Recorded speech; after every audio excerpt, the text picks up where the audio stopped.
protestas contra las fuerzas federales, muchas encuestas y un puntero hasta el momento. El último round entre Gobernación y el gobernador de Chihuahua. Y los ecos del quinto informe de Aristóteles Sandoval, hoy en Controversia.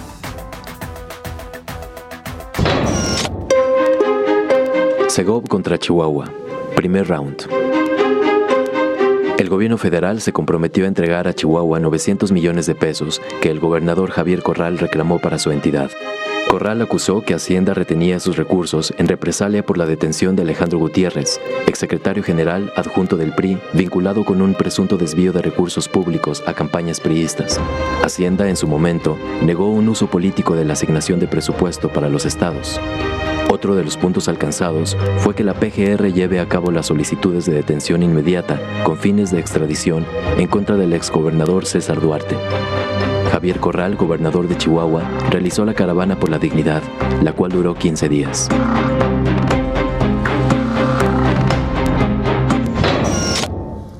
Y Javier Corral parece que dispuesto a no dejar mono con cabeza, porque también ya se le lanzó a la yugular a López Obrador, quien también le criticó diciendo que lo que está haciendo es campaña a favor de Ricardo Anaya.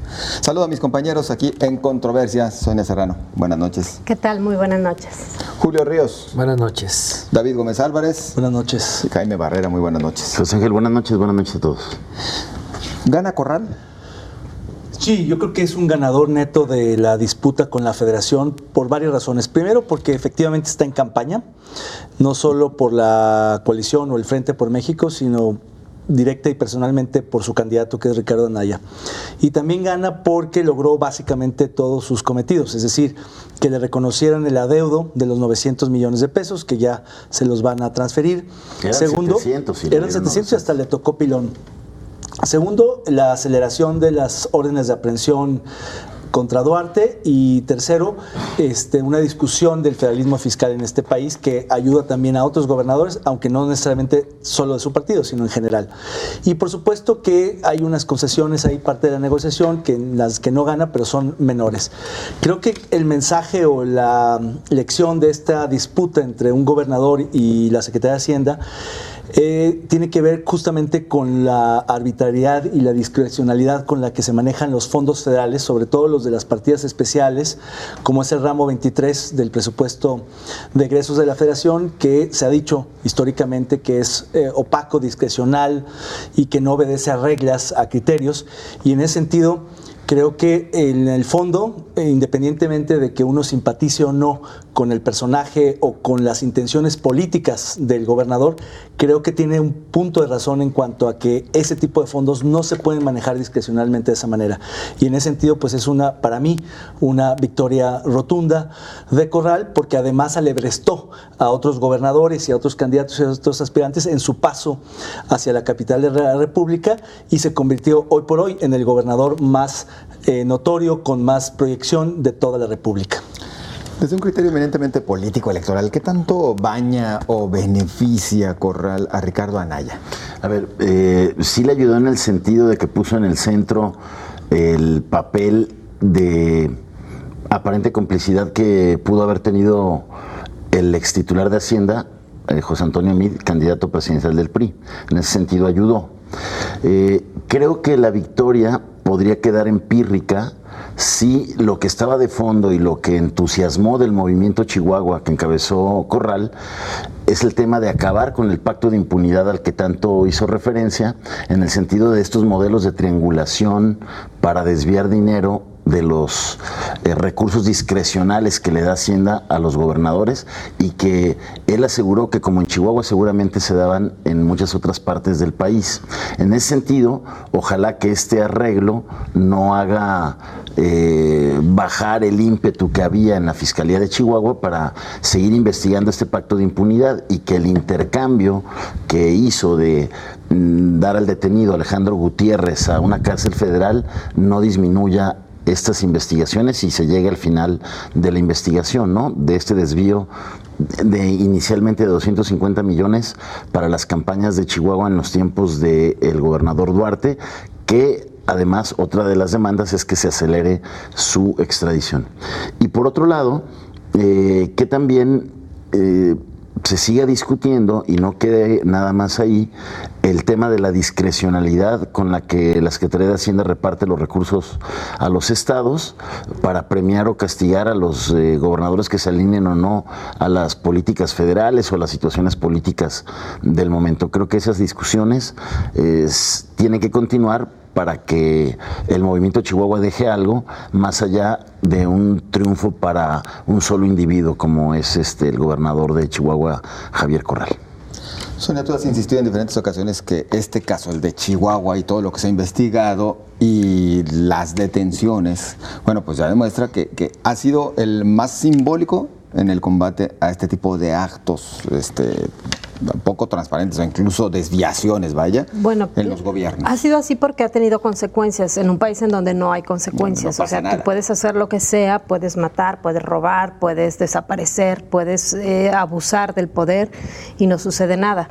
La diferencia es que aquí en este caso sí ha habido consecuencias. Yo no sé si le ayuda electoralmente al candidato de la coalición, a Anaya, porque me parece que se está dando un fenómeno de revoltura de partidos políticos de una manera tal que al ciudadano le está costando trabajo identificar en cada una de los espacios quién es quién y quién está con quién. Sí le pega al PRI en este sentido, pero pues digo, vemos todas las encuestas, el candidato del PRI en tercer lugar, yo la verdad es que ya no sé si puede ir más para abajo o no todavía. Lo que sí creo que al margen de esto que podríamos considerar un triunfo parcial o un triunfo de una batalla de un gobernador, permita discutir a fondo. Entonces sí sería un verdadero triunfo discutir a fondo la manera en que se están distribuyendo los recursos, sobre todo los recursos extraordinarios y sobre todo esta bolsa que se genera para la segunda parte del ejercicio fiscal cada año, cuando hay recursos que no se ejercieron, cuando hay gobiernos de los estados que tienen que devolver recursos que no utilizaron, y para que estos puedan ser redistribuidos con los mismos criterios que se distribuyen al comienzo del ejercicio cuando se definen los presupuestos. Eso sería una verdadera victoria. Y la otra parte también de lo que muchos han señalado como una especie de chantaje, una negociación a la que luego pues ya invita el gobierno de Chihuahua y deja fuera a todos los que habían simpatizado con la caravana. Pues también creo que es parte de la política. En esta etapa vamos a ver que prácticamente todas las acciones de gobierno van a estar ligadas al proceso electoral. Eso va a ser inevitable. ¿Coincides en que es más un triunfo individual, personal? Totalmente, de Corral? incluso decepciona, o sea, sí gana Corral porque se lleva esta lana que estaba peleando para Chihuahua y hasta con pilón, como dice David Gómez Álvarez, pero desilusiona lo que ocurre, porque lo que estaba de fondo, si bien es importante este recurso para Chihuahua, lo que estaba de fondo era esta lucha que decía Corral contra la aristocracia hacendaria, contra la discrecionalidad. De acuerdo con el libro, por ejemplo, de Leonardo Núñez, el que escribió el de ¿Dónde quedó la bolita?, que analiza muy bien lo que ocurre con el dinero público y que también hoy lo citan algunos columnistas, serían 135,963 millones de pesos los que se han otorgado de 2013 a 2016 por medio de este tipo de convenios, que son los que estaba peleando en este caso Corral, y que nadie ve ese tipo de convenios nunca y que se hace de forma discrecional. Lo que estaba de fondo realmente era acabar con eso, y no se va a poder porque la concesión que hace no es menor, está retirando la acción de inconstitucionalidad en contra de esta figura, lo cual era una luz de esperanza para que los ministros pudieran en todo caso discutirlo, y no va a ser así, porque dentro de esta negociación política está retirando esta acción. Por lo tanto, entonces, la lucha que realmente estaba de fondo y que emocionaba y que mucho nos hacía ver que estaba emergiendo un líder para la derecha, este sector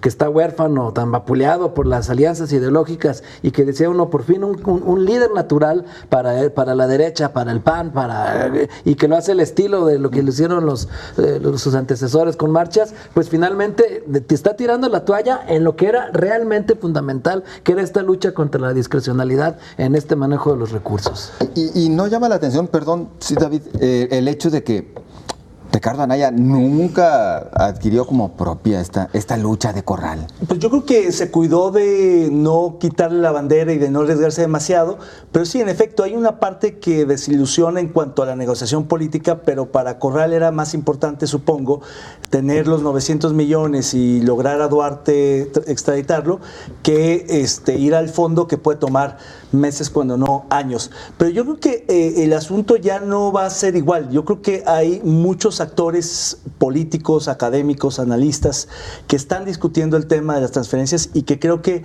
se va a ir a fondo muy pronto, porque es insostenible un esquema de federalismo fiscal como el actual. Y llama la atención también el hecho de que al final el interlocutor con Corral y todos los de la caravana fue Gobernación y no Hacienda.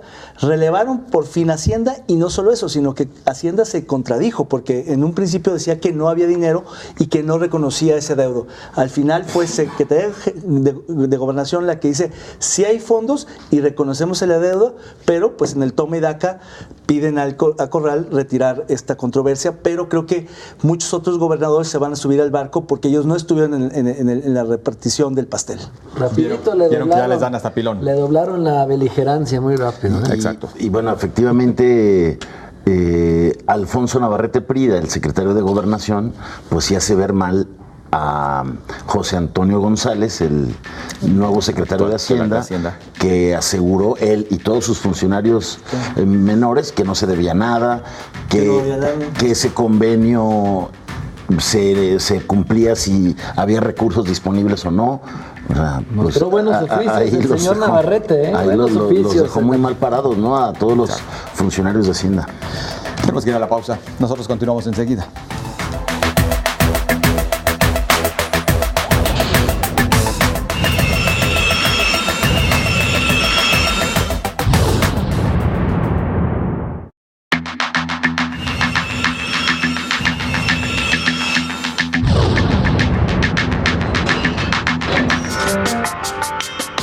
Jalisco, entre protestas, la Policía Federal y la Marina.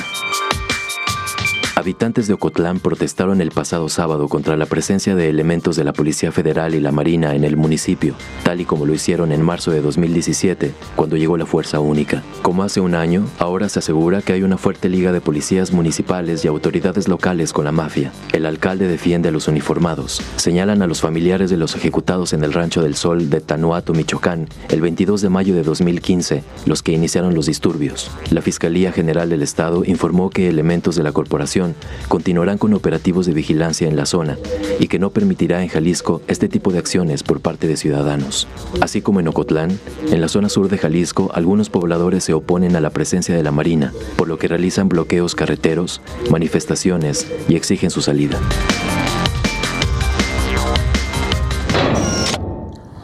Un fin de semana con bloqueos y manifestaciones en Ocotlán y en Mazamitla, pero ya con antelación también se venían registrando en Autlán de Navarro, entre otras poblaciones que ya se han registrado. ¿Narcobloqueos, Jaime, se puede utilizar el término? A ver, en el caso de Ocotlán, que es donde más se ha manifestado todos estos síntomas que sin duda hablan de la infiltración delincuencial que hay en Ocotlán. No solamente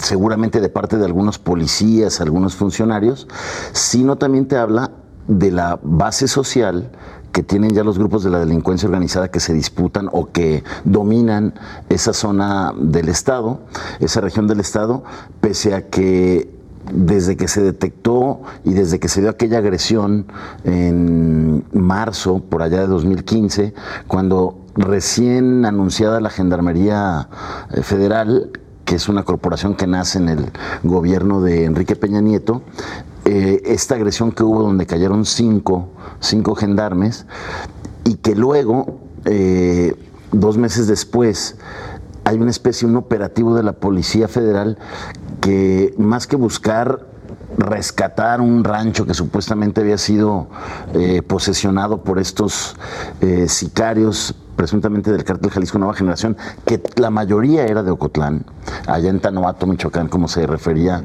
en la cápsula, fue como la venganza de Tanuato, ¿no? La venganza de la agresión a los gendarmes, porque la Policía Federal llega y con un uso desmedido y excesivo de fuerza abate a 42 personas ahí en ese rancho, que luego la Comisión Nacional de Derechos Humanos investiga y en agosto de 2016 dice que en 24 de los 42 asesinatos hay pruebas claras de que hubo un uso excesivo de la fuerza.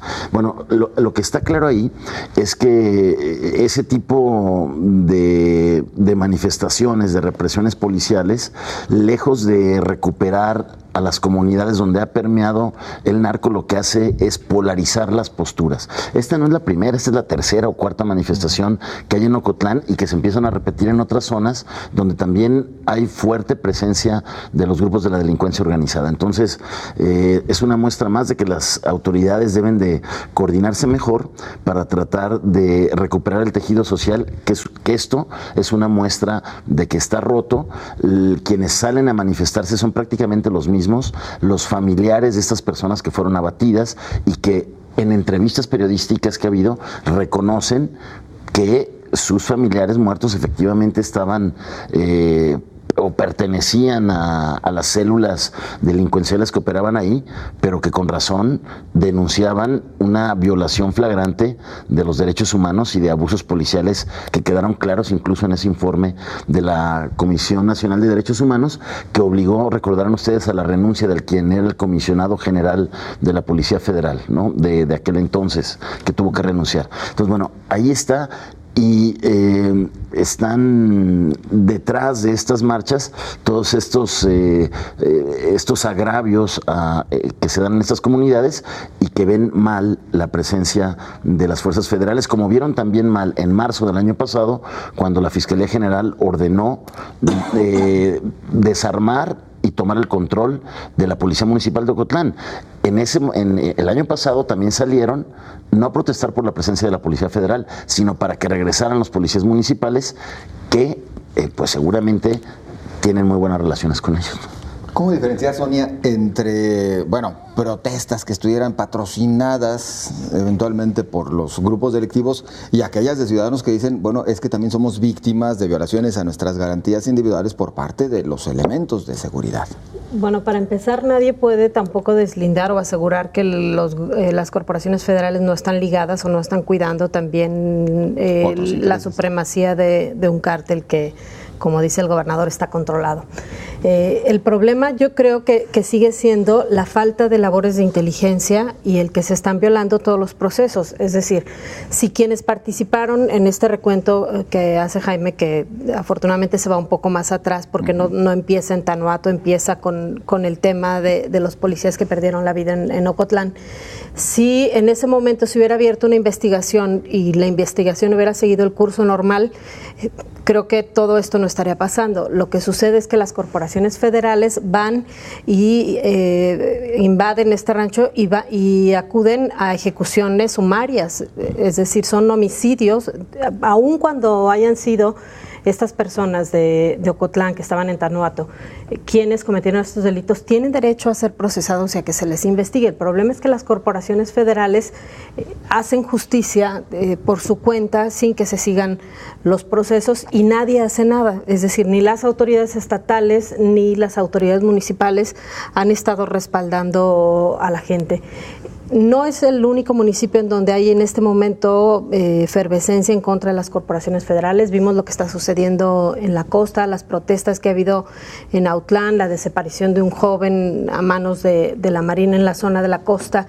Es decir, está muy compleja en este momento la situación en torno a la presencia tanto del Ejército como de la Marina y de la Policía Federal, y las autoridades estatales y municipales están tratando pues de hacer como que no hace nada. El alcalde con licencia de Autlán, en una nota que pasó en señal informativa, que ahora es candidato a diputado, no me acuerdo si local o federal, del distrito 18, señalaban cuando se dio esa protesta de ciudadanos que estaban organizándose los presidentes municipales de la región para pedirle al gobierno del estado que solicitara a su vez la salida de la Marina, porque lo que están viendo todos los días es violaciones constantes, entran a las viviendas, hay desaparición de personas, hay robos, sin que exista una ley, es decir, no se aplica la ley para el crimen organizado, pero entonces los marinos y los militares están haciendo lo que les da la gana también en estos municipios. Creo que la situación se está complicando demasiado y habría que poner atención también en lo que están haciendo y en los abusos y excesos que están cometiendo las corporaciones federales. David y Julio se van a repartir como 3 minutos entre ambos. Bueno, yo básicamente diría que si hay un quiebre en la relación de la autoridad, del gobierno en general y de las fuerzas policíacas y militares en particular con la sociedad y con algunas comunidades en particular. Y eso es delicadísimo porque en lugar de que los pobladores, de que la sociedad acuda a las autoridades a pedir ayuda, a, digamos, colaborar con ella, a reiterarles la confianza, lo que está ocurriendo es exactamente lo contrario. Es decir, la gente no solo les teme, sino que los repulsa, los agrede, los repudia, y eso me parece que es algo insólito que estamos viendo en este país, y no solamente en el sur de Jalisco y en muchas regiones del estado, sino en muchas partes del país, y eso pues ha ido mellando la credibilidad y la confianza del gobierno, del ejército, de la marina, cuando eran instituciones pues prestigiosas, con confianza, efectivas, y que hoy están en entredicho, y eso me parece el punto más delicado del Estado mexicano en este momento. Julio. Precisamente por ese punto quería tocar esto lo que demuestra o confirma es el fracaso de esta estrategia que viene desde hace unos 12, 15 años, el haber sacado a las distintas fuerzas federales, ejército, marina, a las calles de diferentes poblados en este país fue erróneo, los ha expuesto a un desgaste innecesario que no es para nada conveniente, como bien lo dice David, y es que pues estas fuerzas no están capacitadas para tratar con la población civil, están entrenados para otro tipo de actividades, y pues el estar en este constante pues en este contacto que suele ser rasposo, pues que no es lo más conveniente, está generando este desgaste, y por eso seguramente también no se puede decir que no haya habido las violaciones a derechos humanos en varios casos. Si hay gente que lo dice, también lo debe de haber, como ya lo relatan, y sí, se confirma finalmente este fracaso de la estrategia de seguridad. Pues bien, entonces en este sentido seguimos hablando de que no existe claridad, no existe certeza de a dónde van los operativos. En realidad en Jalisco se desconoce cuál es A ver, bueno, si hablamos del objetivo básico, sabemos cuál es el objetivo de las fuerzas federales, pero en realidad la estrategia se desconoce. Los resultados son magros, o sea, prácticamente no hay nada. Si vamos a lo que pasó con el operativo Jalisco en la zona costa, después de que les derribaron el helicóptero en el 2015, en mayo de 2015, se desplegaron ahí toda una serie de fuerzas. En la zona de Villa Purificación. Recuerdo esa nota que publicaron. En Villa Purificación, no hubo ni un... Son magros los resultados, ¿no? Un detenido que fue liberado. Un detenido, algunas confiscaciones de ranchos. Pero a ver, el grupo delincuencial que domina Jalisco, pues ahí está. Y esta estrategia coordinada, pese a estas agresiones directas al Estado mexicano, pues no han tenido resultados. Como les comento, en Ocotlán se instaló una BOM que le llaman, que es una base de operación mixta que coordina el ejército y donde participan federales, gendarmes, incluso llaman a policías estatales.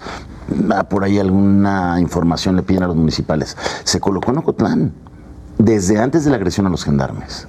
Y ocurrió la agresión a los gendarmes, luego vino la venganza de Tanuato de la que hablamos, que lejos de resolver las cosas, las polarizan y la gente parece que consolida sus simpatías con la delincuencia organizada más que querer poner ahí orden, ¿no? Pero además, ¿quién dice que sí era delincuencia organizada a los que mataron en Tanoato? O sea, no ha quedado... Hay entrevistas de familiares que lo reconocen, pero a ver, eso no justifica. Pero y como lo decías... no hubo una investigación. No, a ver, No y hay como un lo decías, proceso. y por eso la Comisión Nacional de Derechos Humanos hizo ese informe, que la verdad fue contundente, eso habrá que reconocérselo al ombudsman Raúl González, que sí dijo, a ver, aquí se pasaron a todas luces, ¿no? De fuerza, llegaron con un helicóptero Black Hawk a ese operativo y desde el helicóptero tiraron a rajatabla, ¿no? Los que estaban ahí en este rancho.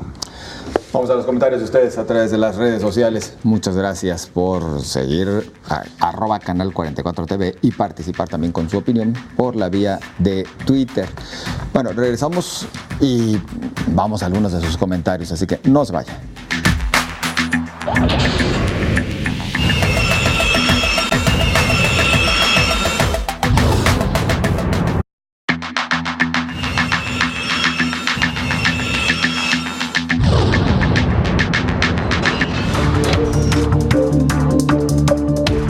Encuesta o bendición a AMLO. A 5 meses de la elección presidencial, el aspirante de Morena, Andrés Manuel López Obrador, encabeza las preferencias en diversas encuestas. Seguido de Ricardo Anaya y José Antonio Meade, sorprende una encuesta del Arzobispado de Guadalajara, en Jalisco, donde AMLO tiene una ventaja de 27%, seguido del panista Ricardo Anaya con 23.1% y del priista José Antonio Meade con 16.3%. Según el periódico El País, 12 encuestas realizadas por diversas empresas dan la ventaja al PG, pero no definitiva. Por partido, Morena tiene un 28% de la preferencia electoral, mientras que el PAN y el PRI están empatados con un 24%. En una gira por Veracruz, el precandidato de Morena, Andrés Manuel López Obrador, admitió que nunca había estado tan arriba en las encuestas, ni siquiera durante la elección de 2016.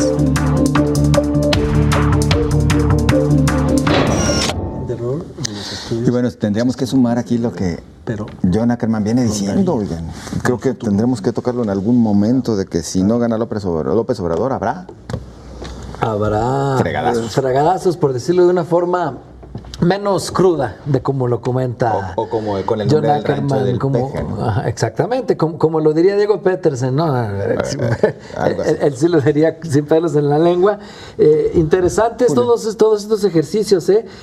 Primero, lo del arzobispado sin duda fue una sorpresa para todo el mundo. Nunca había visto que en ese tipo de medios de comunicación oficiales de la Iglesia Católica hicieran este tipo de ejercicios, y más aún el hecho de que a quien habían pintado que habían pintado como alguien que se comía a los curas con pimienta en un platito y recién horneados, fuera el que estuviera ganando, ¿no? Fíjate que realmente AMLO nunca se ha peleado con la Iglesia, ¿eh? Ha sido sumamente cuidadoso. Yo no recuerdo un conflicto serio con la Iglesia Católica de AMLO, ¿no? De hecho, los temas delicados como el matrimonio igualitario. Es conservador. No es conservador porque siendo jefe de gobierno respaldó el movimiento para regularizar las uniones gay. O sea, en esa parte... Pero nunca las abandera con entusiasmo. Exacto, no las defiende no es que sea un públicamente. Convencido de ese tipo bueno, las hace. Exactamente. A lo mejor ha sido lo suficientemente listo para no pelearse con la Iglesia hablándolo abiertamente, pero ha actuado a favor. Pero nunca, por ejemplo, nunca como Marcelo Ebrard, por ejemplo. Que Marcelo Ebrard progresista lo releva y desde la Ciudad de México legisla toda esa agenda de libertades de izquierda que Andrés Manuel nunca le entra por el costo político que representa. Sin embargo, lo que comento es que aunque López Obrador nunca se peleó con la Iglesia, sí era objeto de la guerra sucia el ligarlo como un personaje anticatólico. Todavía había, hace unos días, previo a esta encuesta precisamente, un mensaje que circulaba por las redes sociales, WhatsApp, donde decía, si eres católico, no votes por López Obrador, ¿no? Sí, claro, al ratito te lo mando. En tu tierra, man. No, para nada. Y bueno, y el ejercicio más interesante es este del País, el que procesa las 12 encuestas más importantes de México en el periódico El País. Una encuesta de encuestas, ¿no? Una encuesta donde está ganando todavía López Obrador, continúa en la punta, pero ahí lo interesante, lo que aparece es que si se vota por partido, prácticamente es una elección de tercios. Cuando le preguntas a la gente por los partidos, por Morena, por el Frente o PAN, como lo quieras ver, o por el PRI, y ahí es donde apareciera también, que es lo que dicen los adversarios de López Obrador, que es donde hay que atacar a los indecisos, que más o menos fluctúan en un 24-25% en casi todas las encuestas, y es ahí en donde van a estar atacando, ya sea, o también para buscar una alianza de facto, pues sí, como en 2012 y 2006, que el famoso PRIAN se vaya contra López Obrador para no dejarlo llegar. Todavía no está decidido, pero sin embargo, yo todavía veo complicado que a López Obrador lo bajen, a pesar de todos estos factores, porque le han dicho de todo, y pues sigue arriba y va en caballo de Hacienda, va a ganar. Más allá de la encuesta del semanario arquidiocesano, que además, bueno, coincide con las demás, y que no deja de ser sino para anecdotario el hecho de que salga justamente de un órgano de comunicación de la Iglesia Católica, justamente esta encuesta de las encuestas, ¿a dónde nos lleva, David? Bueno, habría que decir que yo creo que más que una anécdota, me parece que es un asunto muy delicado que la Iglesia, que no tiene permiso por razones constitucionales de meterse en político. Sí, pero pertenece a Tendría una que estar iglesia registrado ante el INE también para poderlo hacer. Delicado, yo creo no que está registrado. Debería de tener mucha más prudencia en ese sentido, porque hoy parecería que es neutral por el hecho de que reconoce que el puntero es alguien con quien no ha tenido afinidad, aunque no ha tenido pleito tampoco. Pero bueno, dicho eso, me parece que la encuesta más interesante es efectivamente la encuesta de encuestas, o el metaanálisis de encuestas, que básicamente lo que hace El País en su edición México es promediar en una metodología bastante simple las encuestas más serias que se han levantado en el último mes, que son las grandes marcas, Mitofsky, Buendía, Parametría, etcétera. Que luego hay quien metodológicamente descarta que eso tenga validez. No, lo que pasa es que, bueno, es que se puede hacer un análisis ponderado, tomando, digamos, diferenciadamente por tamaño de muestra, por momento histórico, etcétera. Pero, digamos, si haces un promedio simple, que tiene sus asegúnes metodológicamente hablando, sí ofrece resultados interesantes, porque lo que haces los promedios es, te quitan, digamos, los datos de las encuestas que sean muy, digamos, extremos. O sea, lo que haces, te comprime, te resume las cosas, y lo que efectivamente revela esta encuesta de encuestas es que el candidato puntero es efectivamente López Obrador, con una diferencia significativa, pero no determinante ni definitiva, que Mide está mucho más cerca de Anaya de lo que se pensaba en el promedio de las encuestas, y que cuando se pregunta por partido político, ya no por candidato, las cosas cambian mucho, porque en efecto ahí juegan otros factores, pero que no se tienen que ir con la finta de que no puedes sumar aritméticamente la intención del voto por el PRD, por ejemplo, y el PAN juntos, porque aritméticamente no suman igual que lo que respalda al candidato. Entonces es un análisis interesante, donde todavía no están suficientemente consolidados todos los candidatos, tienen un nivel de reconocimiento todavía bastante bajo, Anaya y Mid, para el momento que llevan de precampaña, López Obrador muy por arriba, pero todavía no se entienden las coaliciones y los frentes, todavía falta que jueguen y pinten todos los demás. Entonces, básicamente el mensaje del análisis del País es: sí hay una diferencia significativa, pero no definitiva, hay un margen de error todavía muy alto, estimado históricamente en 7%, pero que actualmente se podría proyectar hasta en un 11%, lo cual significa que pues las diferencias pueden ser menores o mayores. No necesariamente es quitarle la ventaja a López Obrador, sino tampoco darle. Se quitan entre los diferentes adversarios. Todavía no falta en ese sentido, y lo que te dice también el análisis es que pues, las encuestas algunas han fallado, sobre todo en las intermedias y en el 2000, que en el 2012 y 2012 2006, perdón, y 2012 no fallaron tanto como en el 2000, en el 15 y en el 9. Sonia. A ver, con respecto a lo de la encuesta del arzobispado, a mí no me parece que sea un asunto que se vaya a dejar como una anécdota. Creo que la Iglesia marca una clara postura, más que dar a conocer una encuesta sobre lo que podría ser este proceso. Muchas veces se ha hablado de cómo la Iglesia alecciona a sus sacerdotes para los mensajes al momento. ¿Te parece el mensaje de la Iglesia misa? A mí me parece que sí. O del arzobispado de Guadalajara. Van así en los sermones. Me voten parece, por la morenita. no, pero me parece, a ver, el semanario, ¿dónde se distribuye? A la salida de las iglesias. Exacto. De las parroquias. Y no nada más es la encuesta, es incluso la editorial, me parece muy dura, por ejemplo, contra el gobernador Aristóteles Sandoval. O sea, sí me parece que hay algo en lo que la Iglesia quiso meterse de manera intencional a través del semanario. Y con respecto a las encuestas, por supuesto que es muy temprano para considerar que la ventaja que tiene Andrés Manuel López Obrador pueda ser definitiva. Lo que sí creo es que no ha bajado como muchos esperaban que sucediera cuando ya se diera la definición de candidatos del PRI y el de la coalición.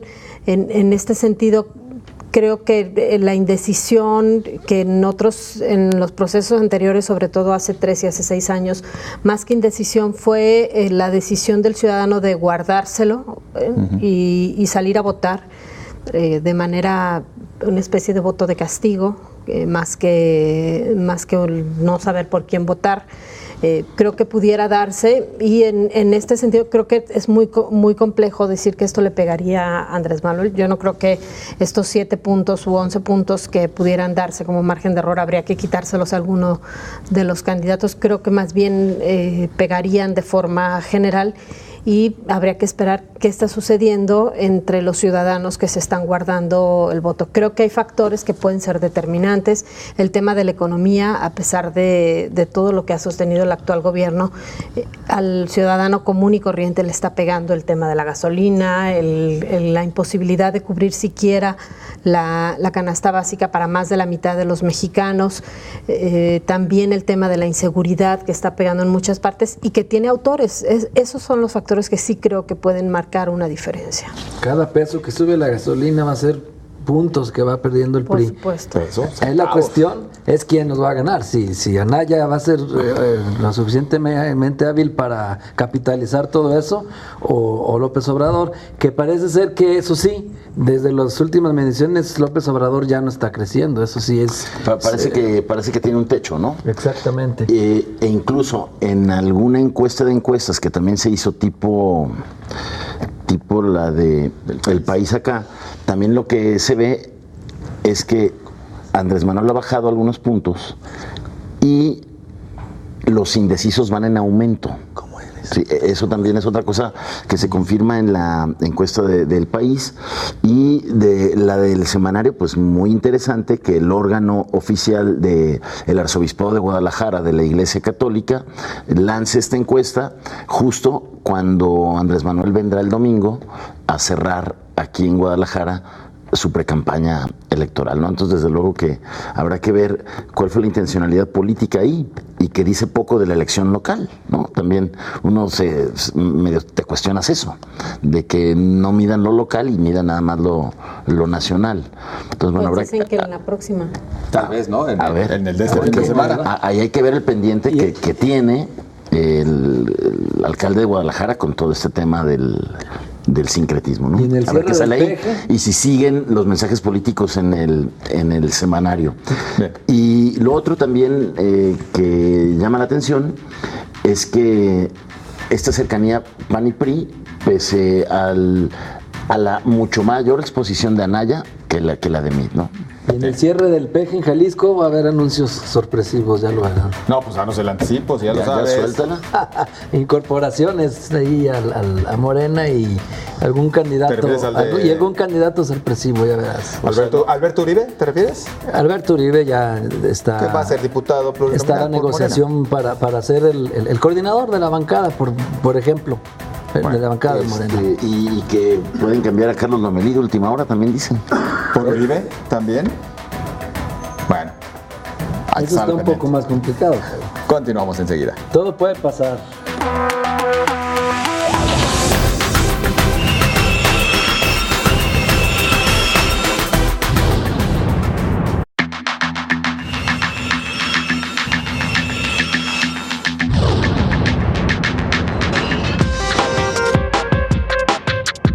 necesitamos mejores salarios. Por eso he instruido a mi Secretaría de Desarrollo Económico y de Trabajo Social para que se reúna con los líderes empresariales y revisemos cómo podemos impulsar a través de un bono a la productividad un mejor ingreso al trabajador en Jalisco. Que en este año echemos a andar las 12 rutas troncales y 30 rutas alimentadoras para así poder hacer realidad el 80% del que estoy hablando y cambiemos el modelo, que se vea reflejado en cada una de las avenidas, dejando un mejor servicio a los usuarios del transporte público en Jalisco. Vamos a impulsar nuevos esquemas, trabajando con los municipios y el Estado para fortalecer áreas que vamos a retomar y muy pronto tendrán paz y tranquilidad esas regiones. Lo anunciaré en los próximos días, cuál es el esquema, cómo estaremos trabajando. Pero hoy por hoy reconocer que no ha sido suficiente. Nos falta mucho por hacer. Estoy convencido que muy pronto, como lo hemos hecho, todas las autoridades y ámbitos de gobierno, desde el municipal, estatal y federal, nos tendremos que poner de acuerdo. Y antes de entrar al análisis del quinto informe del gobernador y los retos que planteó para su gobierno, los 5 retos, gracias a ustedes por participar con sus comentarios respecto a los temas anteriores. Con mucho gusto les damos salida ante las protestas en Ocotlán por la presencia de la Policía Federal y la Marina, que le espera en seguridad a la zona sur del estado, bueno, ya las diferentes regiones del estado. La pregunta, Osvaldo Gutiérrez dice: en controversia requerimos corporaciones municipales más profesionales. La delincuencia debe combatirse con elementos honestos, mejor capacitados, sobre todo con trabajo de inteligencia policial más efectivo. Muchas gracias por su participación. Aprovechamos también para dar acuse de recibo y saludar a Guillermo Quiroga, que dice: saludos, viendo en controversia en Canal 44 a los periodistas. Bueno, menciona a todos los compañeros. Gracias, un saludo. Saludos para Guillermo Quiroga, mejor conocido como el Paletón, ¿verdad? Paletón, amigo. El buen Paletón. Bueno, muchas gracias por acompañarnos. Sonia, el quinto informe de Aristóteles. El último. Bueno, pues muchas, de alguna manera, a ver, ¿cómo lo resumimos?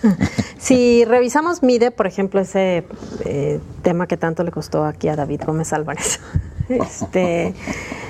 le va muy mal, prácticamente en todos los indicadores. No, pero sigue yéndole mal. Fue una evaluación que a los secretarios no les gustó cómo se hacía, porque les obliga a cubrir ciertos parámetros que luego pues se reflejan a la hora de la evaluación en que no se cumplieron. Si vemos área por área, la mayor parte de los indicadores no se alcanzan las metas. Luego, si vemos ya por las áreas que decidió abordar en su mensaje el gobernador, y que luego después, como si fuera justamente, como alguien lo comentó aquí, el arranque de la administración, parecen promesas a un gobierno que está a unos meses de terminar.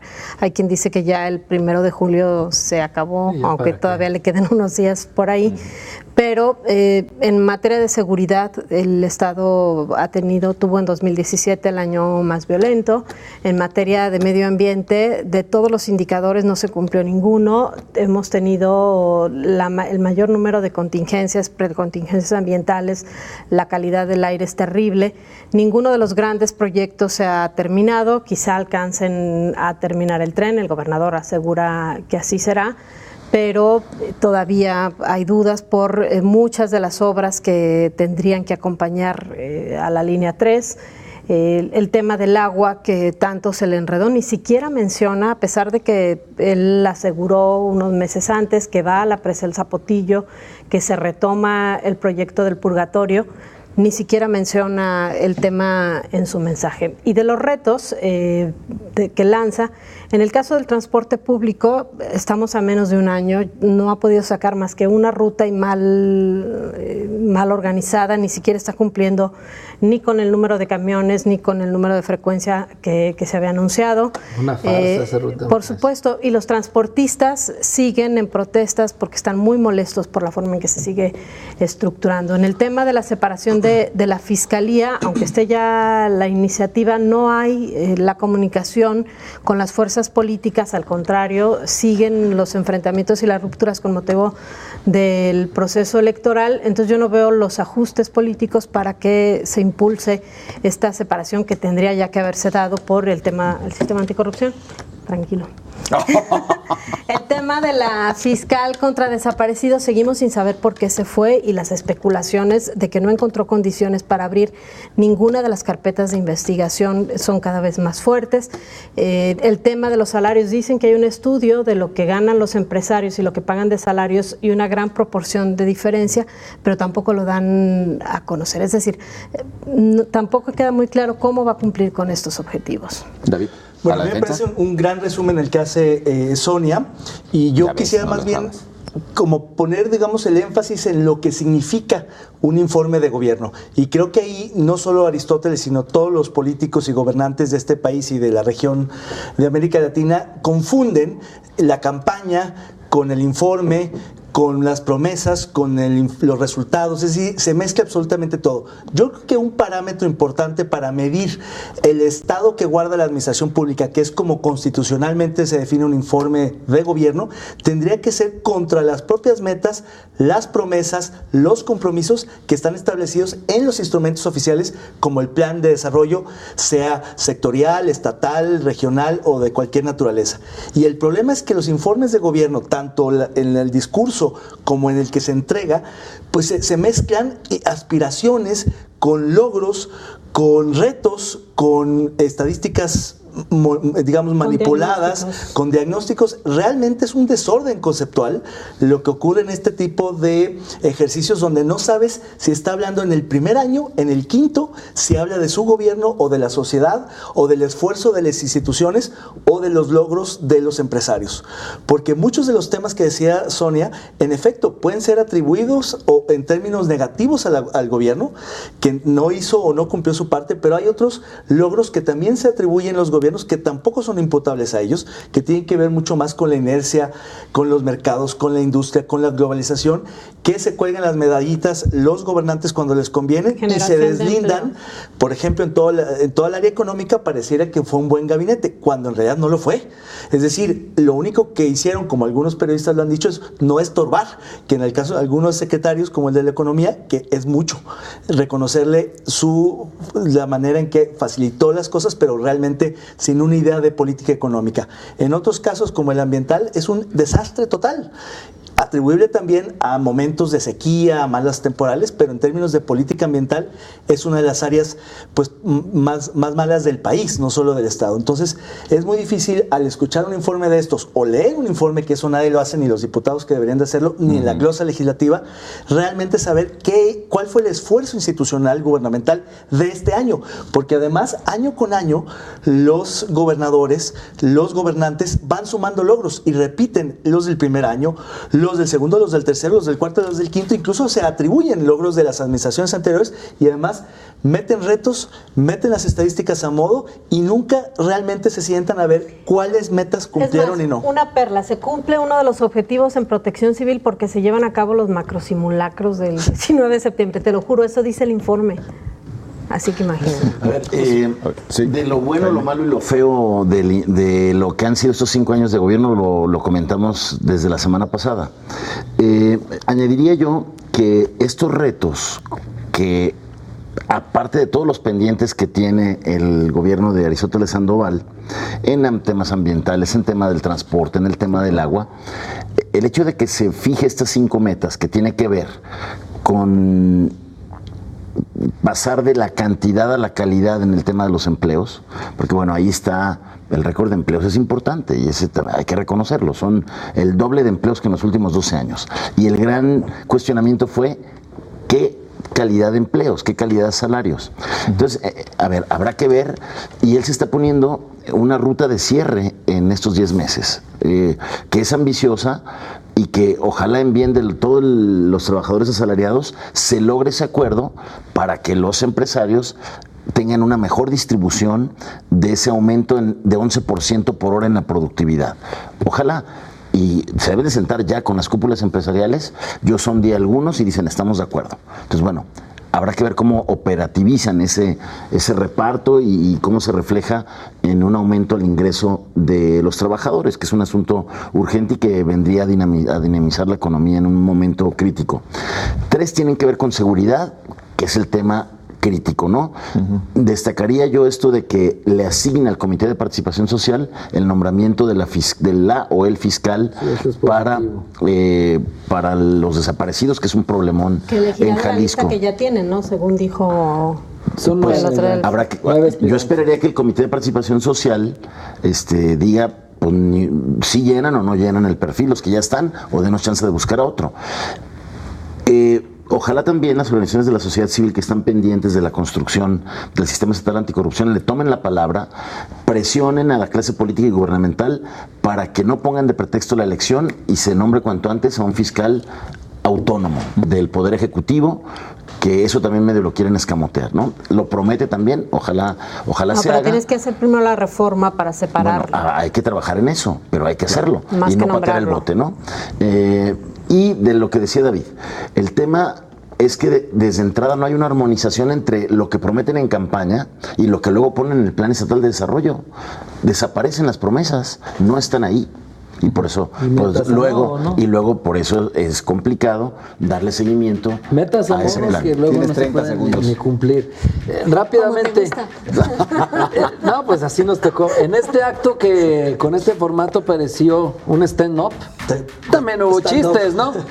También hubo, y el principal de los chistes es que ahora resulta que se va a lograr en 10 meses lo que no se pudo en 5 años. Es más, lo que no se ha podido hacer en 30, que es ordenar el transporte público. Y dice que en estos 10 meses lo va a lograr. Y no habla tampoco del combate a la corrupción, este pacto de impunidad que mucho se habla de que está. ¿Y qué ha pasado con las 20 ya, porque fueron 13 de Bañuelos y 7 de la Contralora de Brito, denuncias en contra de funcionarios y que están congeladas, durmiendo el sueño de los justos y que no hay ningún castigo para estos funcionarios? Nos disculpamos por las respuestas que se nos quedaron pendientes. Muchas gracias a ustedes por estar atentos y participar. Gracias, compañeros. Buenas noches. Gracias, buenas noches a todos. Pásenla bien.